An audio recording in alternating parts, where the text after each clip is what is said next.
Chronic myeloid leukemia. So myeloid stem cell, it generates RBC, neutrophil, eosinophil, basophil, monocyte and platelet.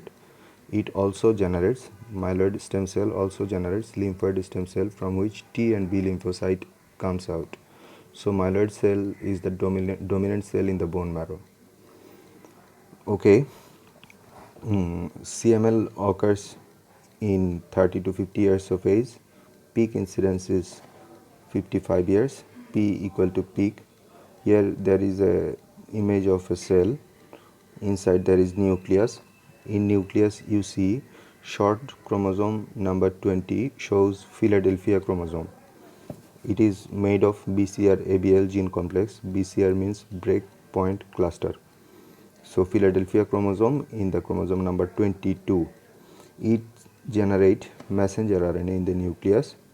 Messenger RNA comes in the cytoplasm and it binds with ribosomal RNA and makes a protein. This protein have tyrosine kinase activity that helps to generate the chronic myeloid leukemia, differentiation and proliferation of the myeloid cell. So there are three phases. Number one, chronic phase.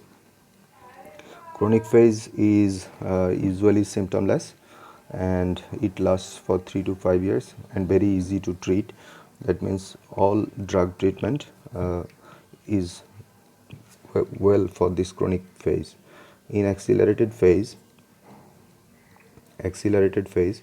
high symptom, very large spleen, and it is resistant to treatment, and blastic crisis. So three phases: chronic stable phase 3 to 5 years it remains, accelerated phase increased symptom and increased splenomegaly, resistant to treatment, blastic crisis.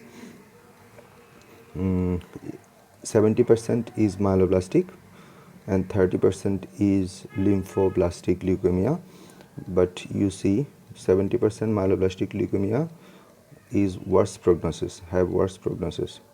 Clinical feature: splenomegaly, hepatomegaly, fatigue, weight loss, sweat, gout, fever and lymphadenopathy indicates acute leukemia. If lymphadenopathy, it is acute lymphoblastic leukemia. If without lymphadenopathy, it is acute myeloid leukemia. So now the treatment. Before treatment you do investigation. Look here, neutrophil, eosinophil. If myeloid stem cell is activated, then neutrophil, eosinophil, basophil, RBC, monocyte and platelet, all these cells should be increased. So what is the result? CBC shows neutrophil, nucleated red cell, white cell count is 60,000 to 1 lakh per cubic millimeter. Neutrophil, eosinophil, basophil, monocyte increase. Platelet, it is variable and the sentence is a little clumsy, so shortly I am speaking: increase or decrease platelet. Myeloblast present normally, but it is less than 10%, and more than 10% indicate acute leukemia. It may be acute lymphoblastic or acute myeloblastic depending on cell and or rod. So PBF shows full range of granulocyte precursor from myeloblast to mature neutrophil, full range of granulocyte precursor from myeloblast to mature neutrophil. And if you can identify Philadelphia chromosome both from bone marrow or from blood, and you can do real time PCR of blood for BCR-ABL, mRNA, messenger RNA, transcript, increase LDH, increase uric acid.